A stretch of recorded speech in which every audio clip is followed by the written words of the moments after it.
Okay, now imagine, if you will, just sitting at home, relaxing, spend a long day, pick up the remote, flip through the channels.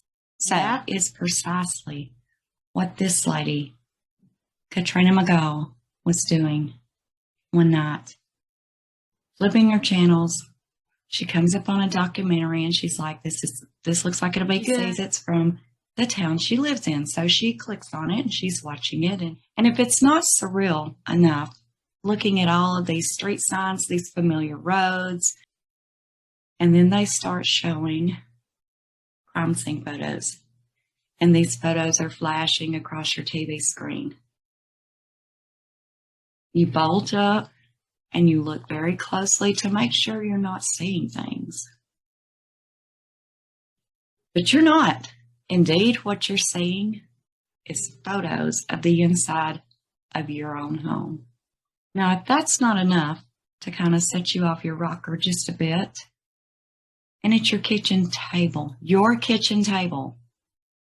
that you have had meals at, where your nieces and nephew play. They love it down there, right? They love it. It's like their own little apartment. They love to get on the little bar in there and just twirl and play around that little bar and run around it. And then you go to your landlord.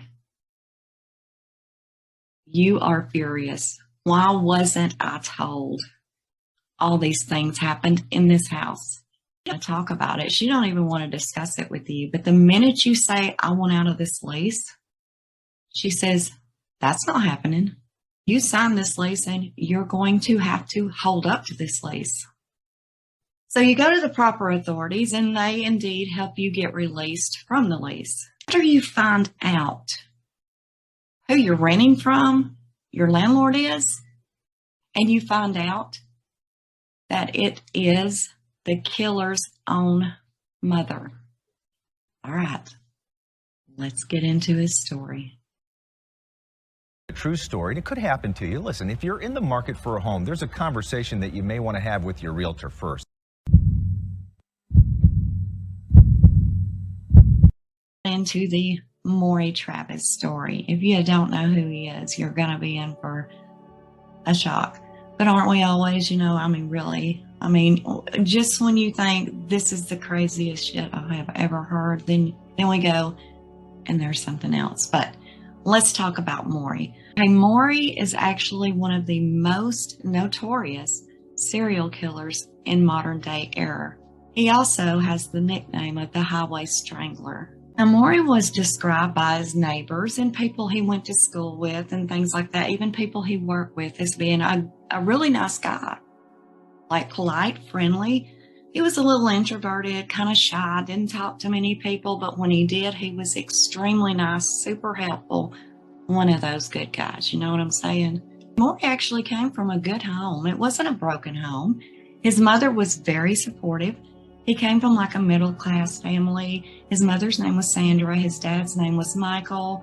And Maury was actually born October the 25th, 1965 in St. Louis, Missouri. Okay, these were good people. Good family. Never no problems. Everybody thought Maury was a pretty good kid. He was quiet. He was just a good kid overall, right? Well, when he got into his teenage years, I don't know, he started getting more like weird. That's the best word I can say for it. He would torture insects.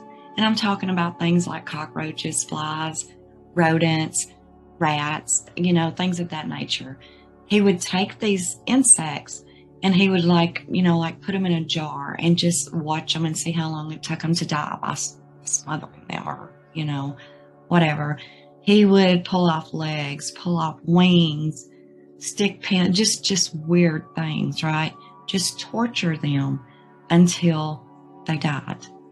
And he done it all the time. It's like he just watched them as they died a miserable death instead of just squashing them, stepping on them, fly swatting them. No, he wanted to extend their pain and see how long it would take and how they would react. Disgusting. Okay, when he became 14, he got even braver. He went from insects and he killed his neighbor's dog. So see, we're already seeing a problem here because you know what I mean with the animals and the youth. Well, yeah, it was going there. But then there was nothing ever said about any animal abuse or anything like that. So Maury went on, he went to college, and it's even alleged that he was engaged at one point and him and his fiance was doing great. And he was being a waiter at one of the fancy hotels, the ritzy hotels. He would serve wine and things of that nature. All the customers always loved him. He always got great reviews and feedback from his customers. And all of his coworkers thought he was just the nicest guy ever. When he wasn't interacting with the customers or coworkers, he was just kind of to himself, just a quiet guy, right? He was quick to jump in there and help. He was always smiling and friendly. When he wasn't interacting with the customers or coworkers, he was just kind of to himself, just a quiet guy, right? But he was always, ready to help somebody anytime he could. Great guy, right? While Maury was doing his waiter job, being engaged to this lady allegedly, as well as going to college, he did develop a very expensive drug addiction. He got addicted to cocaine. Now, this addiction was costing him upward of $300 a day. So his waiter job just wasn't paying him that much money, and him also going to college. So what did he do? He quit his job and he dropped out of college. How was he getting his money then? He started robbing shoe stores. Now it's said by the time he started doing this, that his fiance had already broke it off with him and she had left him. So he was robbing shoe stores. It was armed robbery and it was at gunpoint. However, it has been said allegedly that it was a toy gun he was using now. I have not been able to confirm that. But either way, he was robbing shoe stores at gunpoint, whether it be a toy gun or a real gun, he was doing it. And he was using the money that he was robbing these stores with to do his fixes, as well as he was hiring prostitutes. He would drive down the road, pick up a prostitute, take them back to his place. They would do drugs, smoke, crack, do cocaine, whatever it was they did. They was consensual, and then they would leave. Okay, now Maury was eventually arrested on these burglaries he was doing at the shoe stores. He spent time in prison for it. Well, plotting this out, we averaged about every 6 or 8 weeks, a new body was being found. Last one was found on October 8th.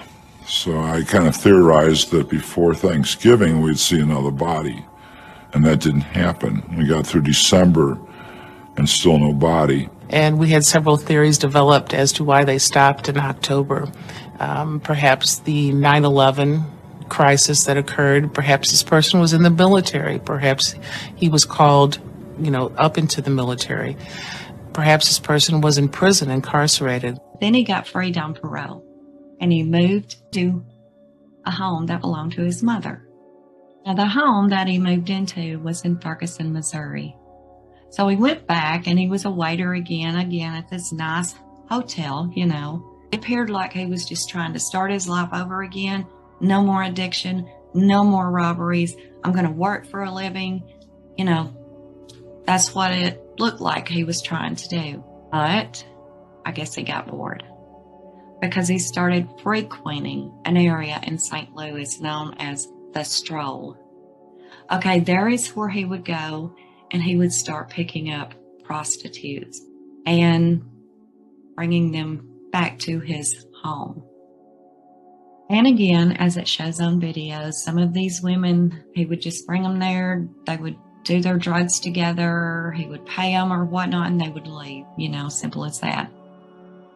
However, there was many of these women that he took to his basement. Now, Maury had modified this basement into a human torture chamber. He would take these women down and he would abuse them. And I'm not talking about just physical abuse. He would mentally destroy these women. He got a very sadistic pleasure from seeing their pain, both physical and mental. And it almost seemed like he enjoyed the mental pain he was giving to them more so than even the physical. I can't hear you what you're saying. Say it clear. You are the master that pleases me to serve you. You are the master that pleases me to serve you. Stop for You are the master that pleases me to serve you. Now you sit your ass down like I said. He would have these horrific, degrading conversations with them. And the minute he found out that these women had children and they were mothers, that really, really raged him into being even more degrading and belittling. He would make these women look on camera, say their name, and even say things to their children before he killed them. You sorry? Yes, You sorry about what? everything. Jumping in the car with him off you don't know? Huh? Yes, You sorry? yes. You want to say something to your kids? Mom, sorry. And yes, he recorded every one of these events. He took all these clips and he put them onto a video. And he named this video Your Wedding Day. Now, he had this video hidden in a secret wall in his house. And upon searching, it was found. Now, the investigators and things that actually had to look through this footage, the investigator, the police, all of these people that had to look at this and evaluate these videos had to have professional psychological help after viewing these videos.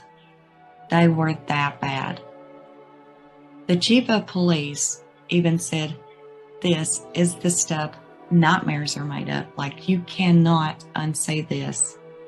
You can't get this out of your mind. Themselves are very graphic. There is a murder. You can physically watch him take the life of another human being. Like Hollywood. Hollywood can't write this. The things that was seen in these videos is unbelievable. What these victims went through before he strangled them. Some of the things that he had in this basement that was found was things like servitude equipment, stun guns, duct tape, belts, ropes. Now, the police and the investigators, very seasoned ones that searched and came across these things. Now, as you can imagine, these guys have seen a lot, right? I mean, they've seen a lot. But they said these things and the way they were and where they were and like the situation was the worst crime scene they had literally ever seen in their life. Okay, so how was Maury actually caught? How was he figured out? That brings you to a whole different modern day era. He was caught by his computer, by Google. Like, he's known as the only serial killer that was ever caught by Google. He is also notorious for that. On May the 19th of 2002, Bill Smith, who is a reporter for the St. Louis Post-Dispatch paper, it's a local newspaper, he wrote a very long article about a female that was found deceased on the side of a road. Her name was Teresa Wilson. He is badly decomposed, making even fingerprint identification impossible. At autopsy, forensics pulls a dental plate out of the corpse's mouth, a plate that gives Jenna Walters her first lead. And inside the plate was the inscription of Wilson. And from there, our investigation led to various dental offices and clinics where Teresa Wilson was identified as our body. Okay, now the thing of it is they had already been finding deceased females and that were just dumped along the roadway. Okay, so Bill Smith decided to write a big article about Teresa. Okay, in writing this article, Bill tried, and he did a very good job of really showing a lot of sympathy for this lady. He also talked a lot in the article about how much she loved and adored her little girl. These women, I felt, had stories and had lives, and there was a need, I felt, and some of the people at our paper felt also, to put faces and a humanity to these women. On May 19th, Smith pens an article about victim number 2, Teresa Wilson.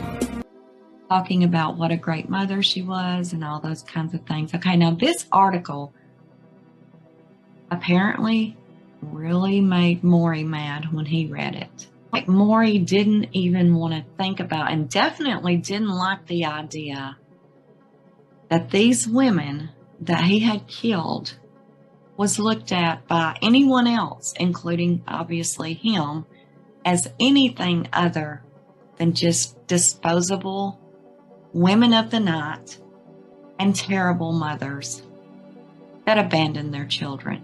That is what he wanted the world to see them as, just like he did. Okay, so a couple of days later, and this was on May the 21st of 2002, this reporter, Bill Smith, he received a letter at his desk. He was used to receiving letters, but this one really caught his attention because the postage stamp of the American flag, it was upside down, which means distress. Okay, and the return name was I, a thraldom. Okay, and when he went to looking at, I kind of looked it up like that's weird. It actually means I thraldom. What it actually is, it is a very, very dark and sadistic website that can only be accessed through the dark web. So he opened the letter because it was so weird. He opened it up and there was a letter. And the letter was typed up and it was all printed out with red ink. And above what was typed was like this weird flower. And then it had like rakes and beehives all around it. And so when he read the letter, he was really taken back. Some of the letter said, "Nice sob story about Teresa Wilson." Words, "Dear Bill, nice sob story on Teresa Wilson." I realized that this was a person who was claiming to be the killer of these women. Attached to the letter, the killer's proof that his boasts are genuine. A map leading to what is identified as victim number 17. He went on to say, "Write one about Greenwade. Write a good one, and I'll tell you where many others are." He also went on to say, "And just to prove I'm real, here is directions to number 17. And it goes on to say, "Search in a 50-mile radius from the X." He says, "Put the story in the Sunday's paper like you did the last one."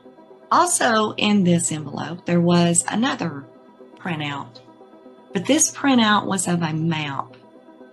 And this map had an X on it. X marks the spot. So the letter went on to say, if they would go to this area and go to the X and then walk 50 yards, they would find another lady decomposing out in a field.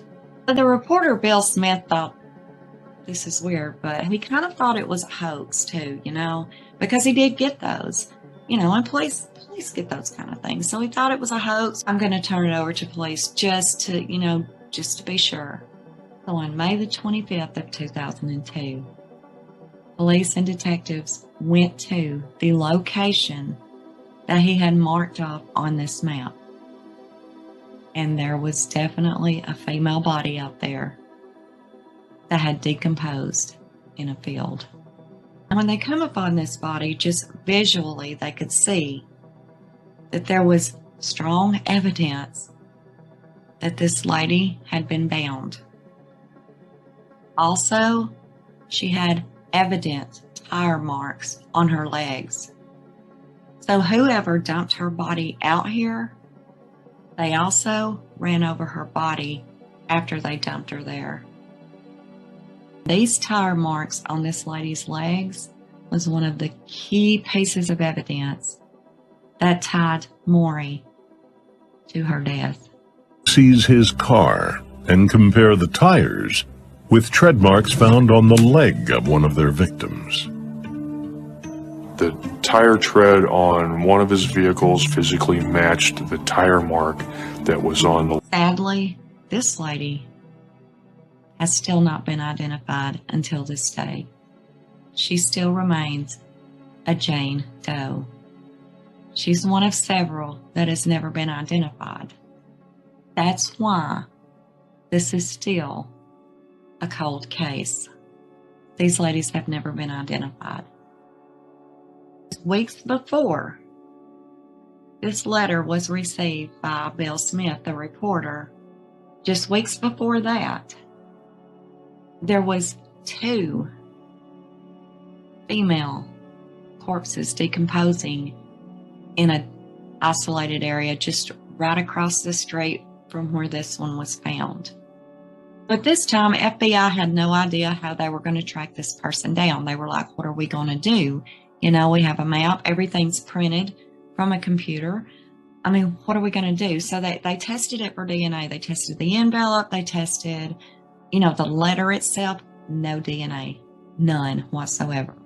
No fingerprints. There was literally nothing they could use from this letter itself to trace it anywhere.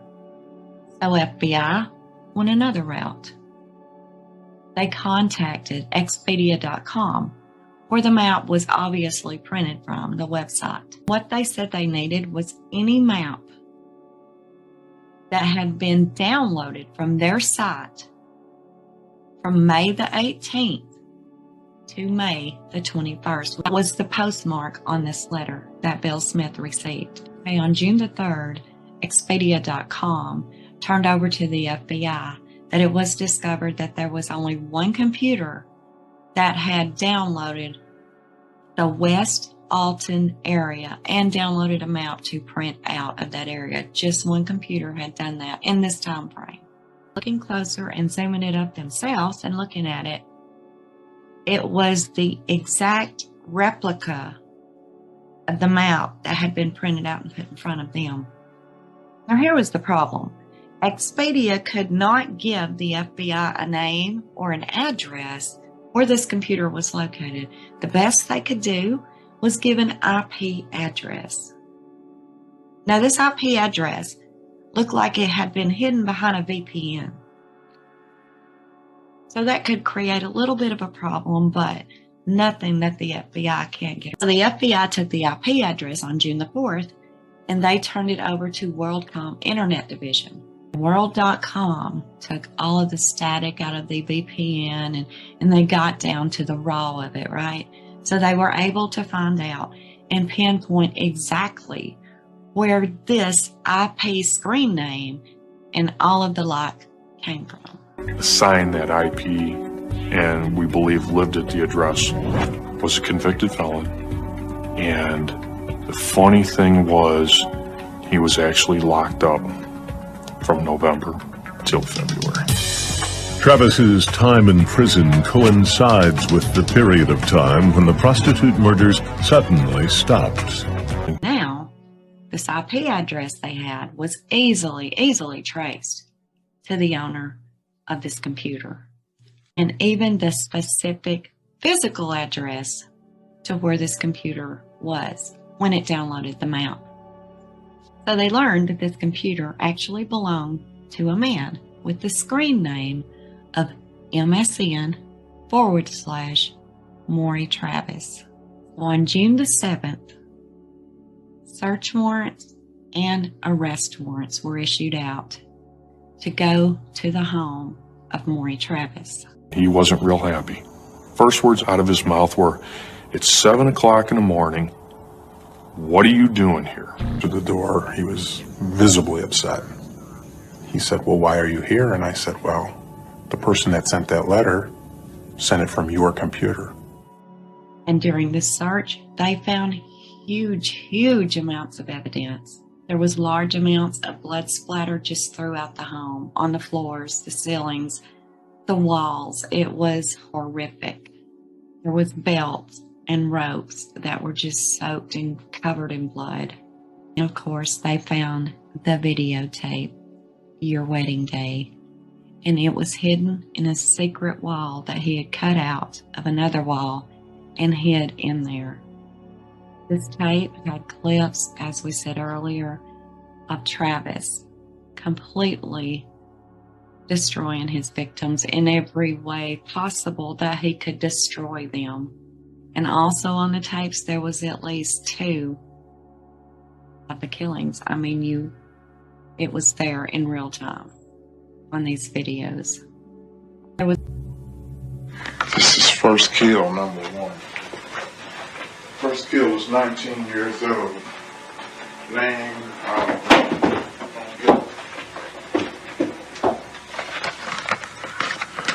first kill was nice. There's also some unidentified victims on these videos, and they are definitely presumed to be dead. But the reason they really couldn't be identified is for the fact that they used like a street name, like a nickname. When he made them talk into the camera, they didn't use their real name. One of the victims that was identified, her name was Betty James.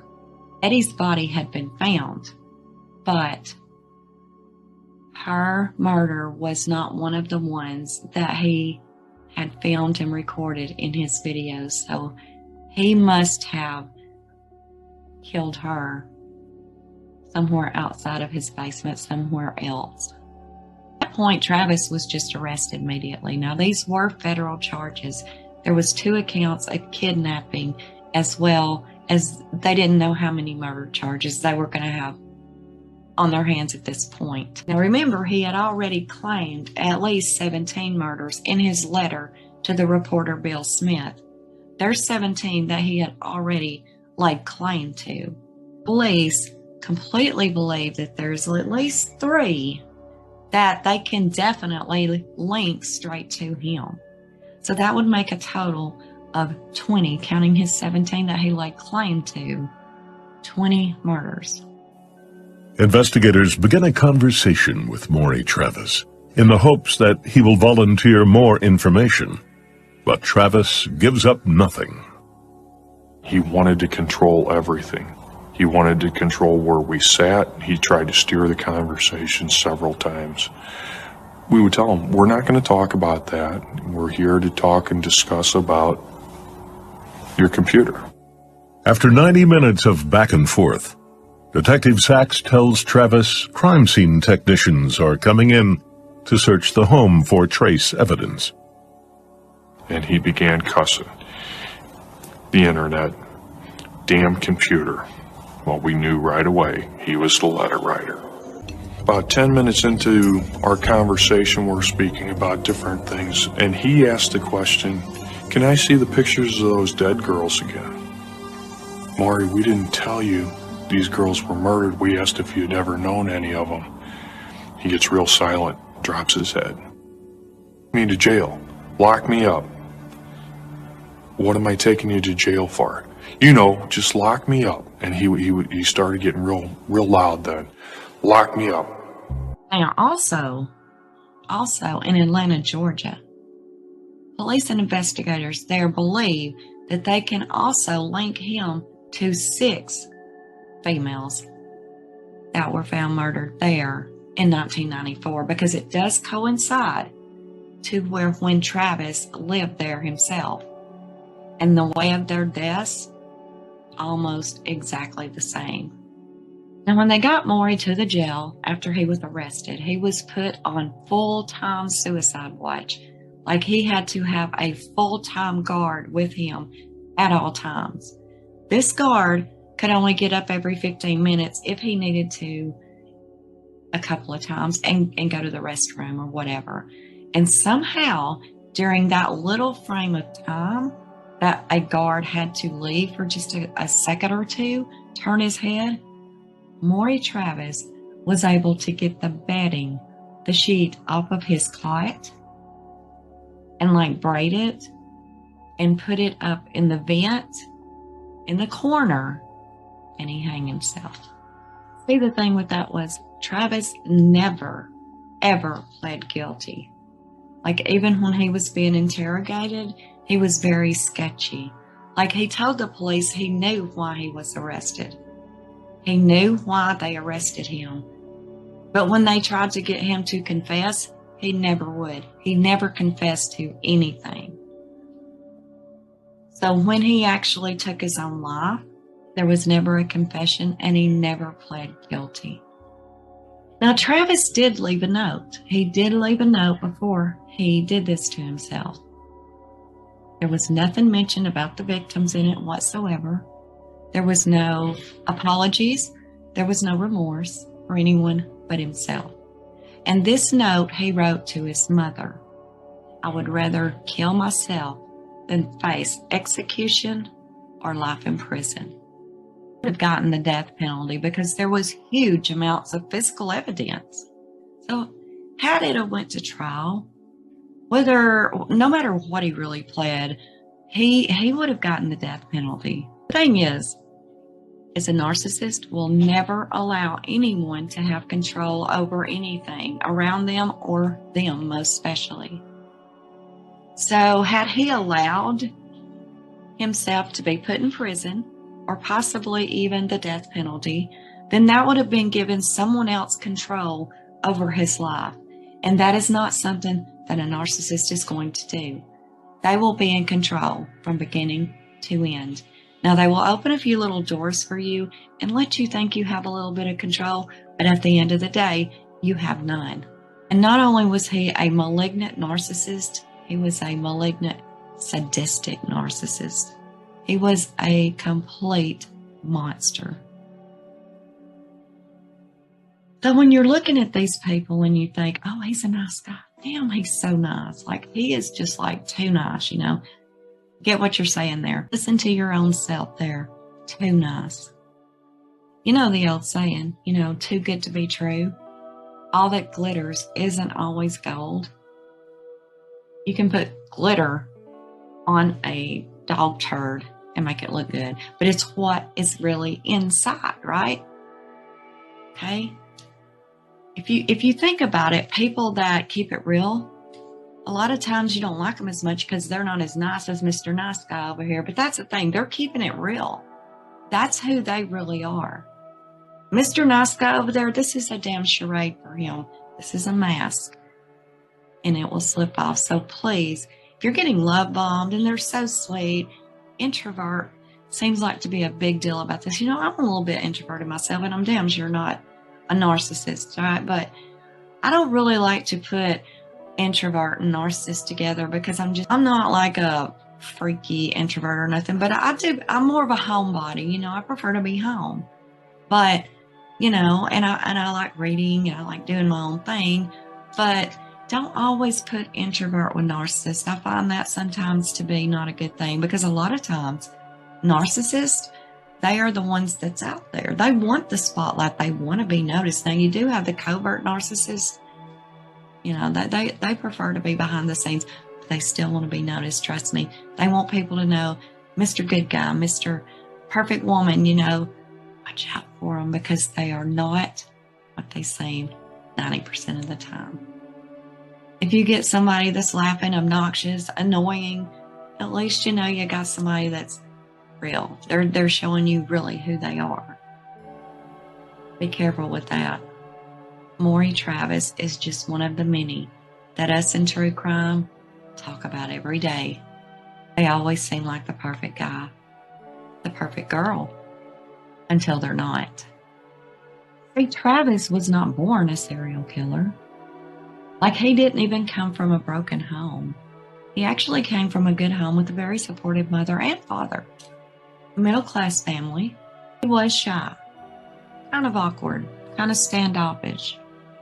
But when he did open up and talk to the few friends that he had, everybody loved him, right? And there's no telling what the triggers could be to these people. I mean, that would actually just pull their mask on off. The triggers are unknown. It could be anything from getting mad, a flat, fast rage. It could be something that's been slowly building up that is what I believe, and as well as the detective believes, that happened with Maury. It was something slowly that he just built up. Like, he always had this in the back of his mind to be this person that enjoyed seeing things tortured until death. He done it with the insects, the dog, and then he just moved on to people. And he probably had this whole fantasy of doing it with women a long time ago. He was picking up and paying these prostitutes long ago, but then he would just let them go. And it was also found in the basement that he had made blueprints. He was going to expand his basement even more, and he was wanting to put bunk beds in there. That was his plan. Had he not got caught, there's no telling how long he would have been able to do that, how many more victims there would have been. He had planned to put bunk beds in there. This is it. This right here was his blueprints of what he planned to do in this basement. Now, had he not got upset with this reporter because this reporter was talking good about this woman that he had killed, he got upset because in his mind, this woman was just disposable trash, just like all the rest of them. In his mind, nobody cared about these women. They had addiction problems, their jobs, as well as, he says, abandoning their children. He thought they were disposable. He thought he could do this like forever, picking up these women on the road, bringing them back there, and literally making them his slaves in his torture chamber. All the while, he would go to work and be just as friendly and the greatest guy ever, and then have this big, dirty, dark secret at home. Now, there's another one that done that, and I know y'all remember Ariel Castro, the whole Cleveland abduction thing. Horrific. He did. That is sort of what he did. But he didn't kill any of those ladies. He just tortured them daily. They were children when he got them, but he didn't kill them. This guy, after he got done torturing them, he just strangled them and killed them and threw their body out like garbage. But there you got it. There is who Maury Travis is, a completely disgusting individual that took his own life. Let's rewind back to the beginning. Can you imagine seeing all that on this documentary and then looking around and you live in this house? Loved the home until she saw the home on TV one night. Turns out the home she was living in had been the torture chamber of a serial killer. The murderer, Maury Travis, had at least 17 victims in there. And what's more, the woman that McGaw had been renting from was his mother. And she wasn't letting McGaw out of the lease. And then there it is, the house that I'm living in. First words out of his mouth pops up, and it's like, it's real. When she showed us the house, she was like, you guys can have this table if you want. Those are the same chairs. Yeah, same chairs, same table, everything. What? Yikes. Yeah, there's actually no law against what happened here, folks. No. A realtor says murders, suicides, and violent crimes don't require disclosure, only material defects. In McGaw's case, though, the St. Louis Housing Authority was able to get her out of the lease, and she is moving this. That's something you can't get out of you cannot even wrap your mind around that. That's crazy. It makes me wonder, did she hear weird things? It's just so weird. And if any of you live in St. Louis, Missouri, and any of you live close to this residence, stay away from that place. It's, oh my goodness. And they still rent it out today, as far as I know. I thank you all so much for listening. And we would truly appreciate a thumbs up if you feel so inclined. And if not, a thumbs down. Either one, but really a thumbs up. We'd really appreciate it. Okay, guys, have a great day, night, evening, wherever you may be. And until next time, this is Unjustified.